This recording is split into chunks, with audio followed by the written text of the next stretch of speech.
Hi all, good to see you. Ank Kleinmeulman here. I missed last week. We were too busy. A lot of people here in the home. We were moving our daughter out, and she moved in our home for a couple of weeks. So it was too busy to do a Facebook Live. But today I'm here. And if you remember, not last week, but the week before, I talked about house church. House church is in the Bible. You see the Lord working in homes throughout the Old Testament and New Testament, still doing the same today. And today I want to talk to you about family being the core or the basis of house church. And I do that by going to the life of Abraham. Again, you might say yes again, because he's such an example and he's the father of our faith, so we can learn a lot of him.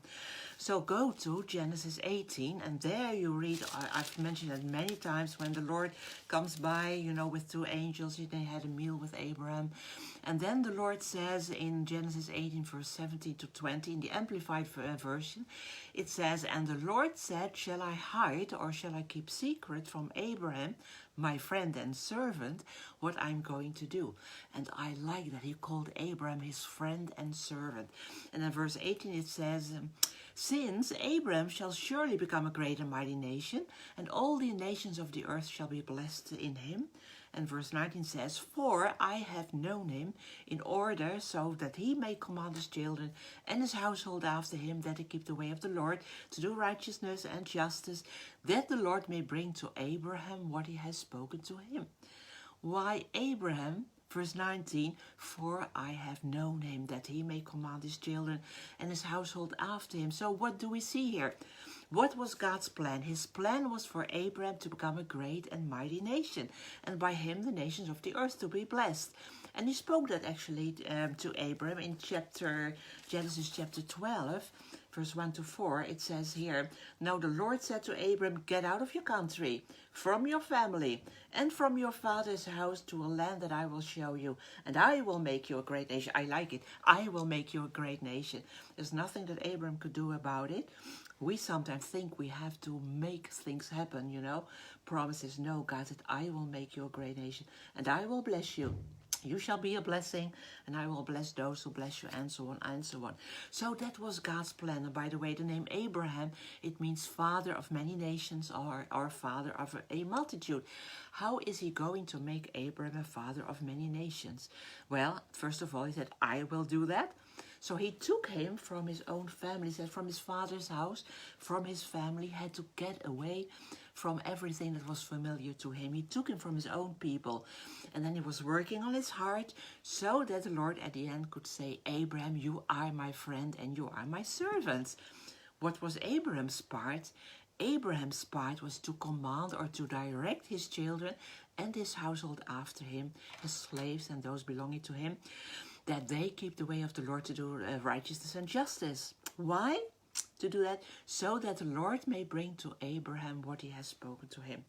So it's like a sandwich, The top part is God's plan. God's plan was Abraham will be a great and mighty nation, and through him all the nations of the earth shall be blessed. That's the top part of the sandwich. And the bottom part is that the Lord wants to bring Abraham what he has promised. It's the fulfillment of it. And the in-between part, the part that we really like oftentimes when you eat a sandwich, right? The in-between part is "for I have known him." So that's the real stuff. "For I have known him, that he may command." So we see the outer parts of the time of a sandwich, right? We see the promise, God speaks a promise, and we want to see it fulfilled. That's what shows, that's what other people see too. But the inside of the sandwich is what matters. It is hidden. It's the real thing. It's the thing that takes a lot of work. Because when you make, for instance, cooking a hamburger sandwich, you have to prepare the hamburger, you have to season it, you have to make it quite right, and then add some tomatoes and whatever on top of it. So the inside is the real part. That takes the most work to prepare the food and to cook it. So God is more concerned about the inner part, about our inside, our hearts, than how we may present ourselves to others. And here in Genesis 18, Abraham and Sarah didn't have children yet, but the Lord knew Abraham, and he knew that he would direct his children to keep the way of the Lord. How did he know that? that Abraham would do that? Because he knew him. He knew Abraham and his friend, and he became Abraham's friend, and Abraham was God's friend. That is amazing. He's the only person mentioned in the Bible that was God's friend. Wow.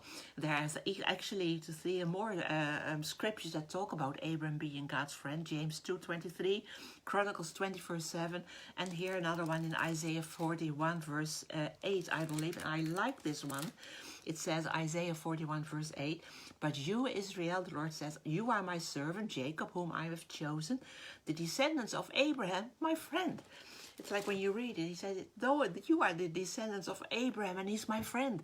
So it's like the Lord is boasting and he's proud and he'll let them know it's not just Abraham, but he is my friend. And he is so happy that Abraham is his friend. Wow. And when you read another translation, it's the Holman Christian Standard Bible, it says, I have singled him out.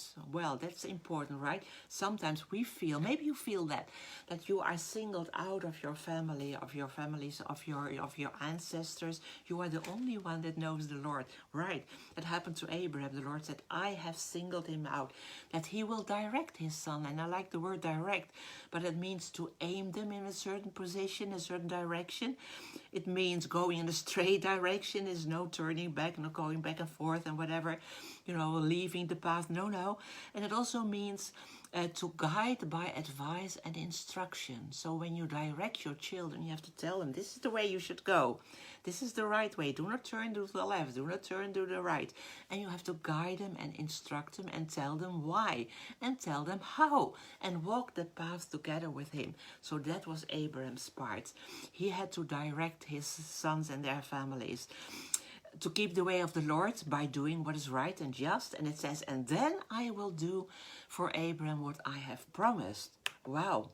So there was a promise and there was the fulfillment, but Abraham had to do his part. He had to do his part. And I think when Abraham would have stayed here with his family, that he probably would have never known the Lord.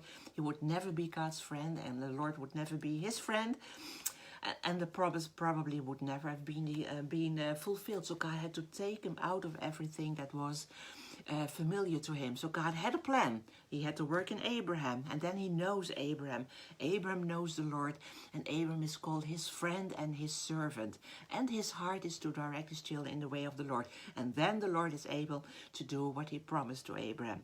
So the core of house church is the family. When you want a healthy house church, you need healthy family members, a healthy family. So what is the Lord doing? Oftentimes, and that's what we see too, he gives people revelation about house church. He tells them the plans of what you want to do. And people start house church and they think it will happen immediately. It will grow and the Lord will add people like next week or next month. And then it's quiet and nothing is happening and no people are added. What is the Lord doing? He starts to work on our own hearts. He starts to work in our family. He starts to work in our marriage. Wow, because when we have a healthy family, healthy marriage, healthy children, then the Lord can add people. Wow. And I like the way that Abraham was not only God's friend, but also his servant. So that both go together. That's possible. And the word servant is doulos in Greek. And it means one who is who chooses to be a servant of someone else, and whose will is completely swallowed up in the will of another, who was devoted to another. So it was a bond slave. Oftentimes, when you read the letters of Paul, he says, I'm a slave of Christ. He's using the word doulos, a bond slave, meaning a slave in that time, he was bought by a master and then he served that master. But at a certain point, he was set free. And then he could choose, would he stay with his master or would he go somewhere else? But when he had a wonderful master, he wanted to stay with his master. So then he became a bond slave. He chose to serve that master. And his was not about his will anymore. His will was swallowed up by the will of the master. And that is what Abraham was. His will was swallowed up by the will of God. That was how Jesus was. It's not about him. It was not about his will. It was swallowed up. It's all about, Father, what do you want me to do? That's how Abraham was. Father, what do you want me to do? And of course, we are human beings and we make mistakes and there's always forgiveness. But then when you have a heart to listen to the master, to be his bond slave, his doulos, but also to be his friend, then the Lord can work on your heart, and he can, all those promises he gave you, he will be able to fulfill them in your life. But be not disappointed that sometimes the time in between that sandwich, what takes work, that it takes a little bit longer, maybe a lot longer than we oftentimes think and then we oftentimes hope. But it's for the good. It's for the good. So don't be disappointed. We want to see the promise to pass, but the process is more important to the Lord. 2 Peter, 1st chapter, verse 3 and 4 says, he has given us exceedingly great and precious promises, that through those promises, you may be partakers of the divine nature. So we look at the promise like something we want to see it fulfilled right now. You know, we had promises in the past. It took years, sometimes 6, 7 years. And we were like, why are the promises not fulfilled? And we were thinking it is our fault. No, the Lord was working on our hearts, because that is the most important point. So a friendship is heart to heart. A friend is someone you like, someone you know, someone you trust, someone you tell your deepest secrets to. You want to spend time with friends. If you want to be God's friend, you want to spend time with him just for who he is, not to get something from him, not to manipulate him by if I do this, then you will do that for me, right, Lord? If I pray more, or if I fast a little bit, or if I give something extra, will you do this for me? No, that's manipulation. Just be a friend because you love him, because you like him and want to be in his presence. That's enough for today, I think. Next week I will continue about house church. See you then. Bye-bye.